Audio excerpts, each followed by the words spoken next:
What's going on, guys? Welcome back to the Hands-On channel. I'm glad you stopped by. Today I wanted to talk to you about 3 ways that you can feed your family post-collapse. Whether that be the Great Reset, Build Back Better, FJB, whatever you want to say is causing all this, we all feel it. We all feel the pressure on a daily basis when we look at the news, or we just look around in our own towns and things like that. You see more and more people, at least in my area, I'm seeing more and more homelessness, more and more people out begging on the corners and things like that. Crime is exploding. And I'm in a fairly small town, so I should be more insulated than that, but I'm not. It's starting to spill out, and it's affecting everyone across the nation. This downturn in the economy that's being caused by leftist Marxist politics, no doubt about it.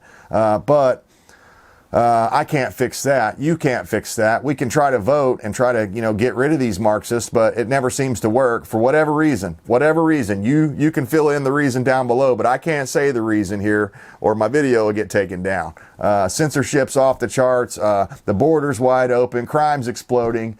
Take your pick. I mean, I'm hearing stories all around the country right now where, not in my state yet, but I'm sure it'll be here in a few days or whatever, eggs and milk are in short supply. People can't get the basic essentials, eggs and milk. Almost every recipe is going to take either eggs and milk or whatever. You're going to need that stuff for cooking and baking and making your meals, right? Well, it's in short supply. The supply chain is breaking. I'm not saying it's broken, but it is breaking. It's showing signs that it's not stable. And for that reason, I have broken this down into 3 different levels of prepping that you need to be focusing on in 2023. I hope that you get all the way to level 3, but not everybody's going to make it to level 3. Some might only make it to level 1. So let's get into this. Level 1 prepping. And what do I mean by that? I mean using rolling stock method. It's a proven method. You just stock up on things that are already readily available at the grocery store. I'm not saying you go make a special trip. I'm saying that every time you go to the grocery store, once a week, once every 2 weeks, once a month, whatever, you buy extra stuff. Stuff that you know you will not consume before you go back to that grocery store again, right? And you only want to buy foods for long-term food storage. So you want things that last a long time without rotting on the shelf. The last thing that any of us wants is to throw our money away at food that we're not going to consume because we don't like it, or that it goes bad before we have a chance to use it, right? Or if it gets so, maybe it's not necessarily rotted, but it's not as fresh as it would have been, and therefore you are less inclined to use it. You don't want to end up getting into that situation. So you have to create a rotation system where you're always rotating your stock. So just a lot of things to learn, but you need to think about like canned goods and dry goods like beans and rice, flour, sugar, things like that. And you need to be able to store those things without the bugs eating them or without them, going bad before you consume them. And think of it like this. You want it in a dry, cool place out of the sun. That's what you need to remember. And also, look at the dates when you're purchasing these things on when they were packaged up, because that'll give you a little bit more shelf life if the thing is not about to expire already when you're buying it. And watch out for that. I'm hearing more and more people talking about, and my wife has even pointed out a few times that when she's buying canned goods now, they're very near the expiration date. So if you have a choice to go through there and find some that are fresher, do that. That will help you. Level 2 prepping. You want to stock up on your long-term survival foods like your MREs, your dehydrated foods, your freeze-dried foods, things like that, canned meats, things like that, even dried out meats and things. Also, freeze-dried meats, that's a thing. Check it out. I've actually done a whole standalone video about a company. It's an upstart company. They're a small company, so they can't always handle the big loads that maybe the larger freeze-dried food companies can handle. But go check them out. They're a locally owned family farm, which is very important, and they're trying to get their start in the freeze-dried food market. And the website is called extremelivingamerican.com. Go check them out. We've dealt with them a little bit in the past, and everything we've gotten from them in the past has been delicious. It has a 25-year shelf life, a lot of this stuff. So MREs, canned meats, dehydrated foods, freeze-dried foods, that's level 2. And the reason it's level 2 is that's going to take probably ordering it from somewhere else. You're not going to be able to just go down to the store and buy this stuff, most likely. You can get some of this kind of stuff like MRE type meals over at Bass Pro or Academy or whatever sporting goods stores you have around, but you're probably going to pay more for them there than you would if you ordered them online through a reputable supplier such as ExtremeLivingAmerican.com. Go check them out. I was really impressed with everything I got from them, and at the end of the video I'll link to the video that I did reviewing their products. It was really cool. Next up is level 3, and this is where my wife and I are putting the majority of our focus in 2023. We're trying to basically be able to produce more of our own food, right?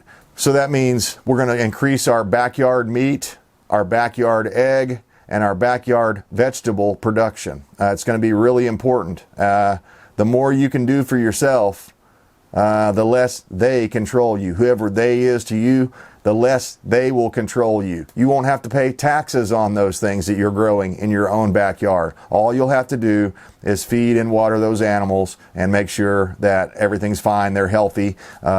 With rabbits and with chickens, there's really not a whole lot to do. Just make sure they stay healthy. And I guess with chickens, you have to watch out for this bird flu that's supposedly going around, although I'm not so sure about that. I just don't know. I'm not sure, but I know they have killed millions and millions of chickens all across the country this year, and that's part of the reason we're seeing egg shortages right now. That they're just not able to keep chickens alive because of this supposed bird flu that's going around. I guess from my understanding, the CDC is just coming into these farms and saying, yep, you got bird flu and we're going to kill 1 million chickens. You know, there's nothing you can do about it. So, I mean, and I've heard it's also affecting turkeys and other poultry as well. So be aware of that, know the signs for that sort of stuff, and know how it's affecting your area. But I highly recommend chickens. That's like the gateway drug to getting into backyard meat production and just livestock in general. Chickens is the way to go. Go out, get yourself maybe 6 hens. If it's just you and your wife, you can definitely get by on 4 to 6 hens because you're going to get enough egg production, especially in the first couple of years, that it'll be more eggs than you'll be able to consume.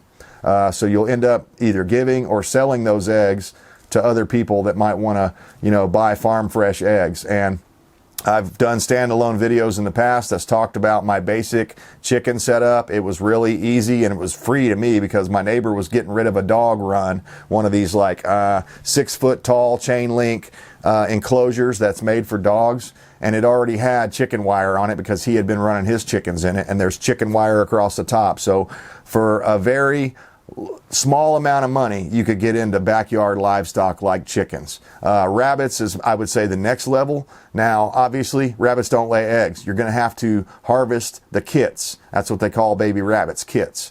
So you're going to have to harvest those when they're at the appropriate age, right? I believe it's about 12 to 14 weeks, something like that.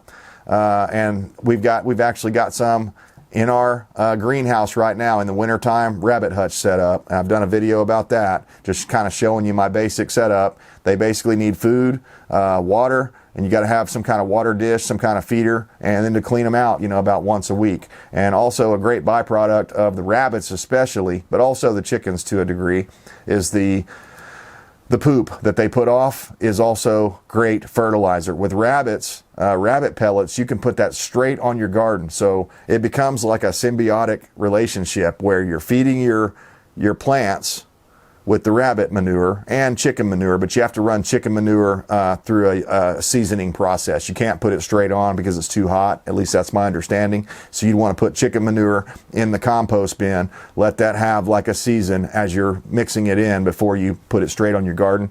But that's ways that you can increase your soil productivity right there in your backyard. And you don't need a whole lot of space. I mean, I would say that everyone in the suburbs should be doing this, but even people with a decent size city backyard plot should be able to pull this off. I mean, it's not that hard. It doesn't take up that much space to have, again, a half a dozen hens and a trio of rabbits, which is a male and 2 females.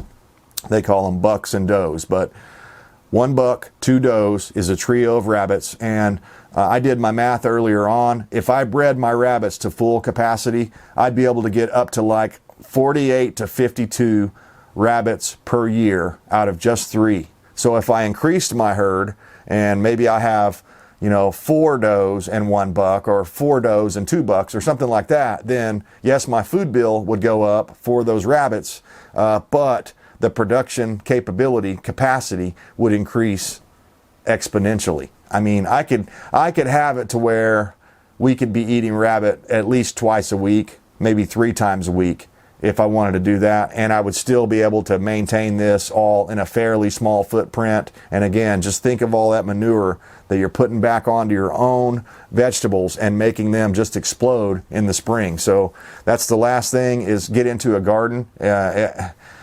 At very least, just make a container garden or something like that. If you don't want to dig into the ground, or you don't have the right kind of soil, make yourself a raised bed or a container type garden where you control the soil that's in there. You know what type of soil's in there and fertilizers and things like that. It's also a little easier to keep weeded. But I think, guys, it's going to be not a hobby garden anymore, or a hobby farm in your backyard, or homestead in your backyard. This ain't playing anymore. This is getting serious. You're going to need this to survive. So think of it that way, and please do what you can and try to become a level 3 prepper, and that's where you're producing your own food on your own homestead, because that's the best, safest way you can do it. I mean, that's the safest hedge against inflation. It's the only thing is that the animal feed has gone up and up and up, because the stock of corn prices and wheat prices and other things that this animal feed is made out of has gone up along the way, but it's still not as high. And I always have eggs in my fridge. You and your family could always have eggs, and that even means your extended family. Like, I could be giving my extra eggs to my father-in-law and my mother-in-law who live here in the state, and I could certainly, off of 6 hens, I could certainly provide enough for 4 people just off of those 6 hens, just with eggs. And also, if you get dual purpose birds, you could slaughter some of those. And if you get into a breeding program where you're breeding your own poultry there on the farm or on the homestead, then you could harvest the roosters, because you don't want too many roosters. So you could harvest the roosters for meat, and just look into that. There's a lot to it. There's certain types of rabbits that are going to be better for certain areas. There's certain types of hens that are going to be better for, or chickens in general, that are going to be better for dual purpose reasons. Like right now we've got Americanas, Rhode Island Reds, and Australop is the other one. And some of them are a mix of those different things. But we get really good egg production, and they're large enough birds. They're not going to be as large as the whole chickens that you buy at the store, but they're large enough birds that for my wife and myself, it would certainly make a good meal for that night. So start thinking about how you can become more agrarian and save yourself from the Great Reset, from the Build Back Better, from the collapse of everything, which we all feel coming. So hang in there, guys. Let me know if you have any suggestions on livestock or certain types of crops that would be great to grow for people that are just getting into it, and help them, get into this thing, because I think the more of us that are doing that around the country, the better it's going to be. Because if I'm doing it and my neighbor's doing it, then him and I can trade. Wherever we have a deficit, I could say, oh, you're growing chickens over there. Let me trade you some of this rabbit meat for a little chicken meat once in a while, or whatever, right? I mean, it's just, you got to think outside of the box and start thinking agrarian. Think agrarian if you want to survive what's coming. Otherwise, you may end up eating the bugs and living in the pod. That ain't going to be me. No way in hell. So guys, I appreciate you tuning in. I stand for liberty. I hope you do too.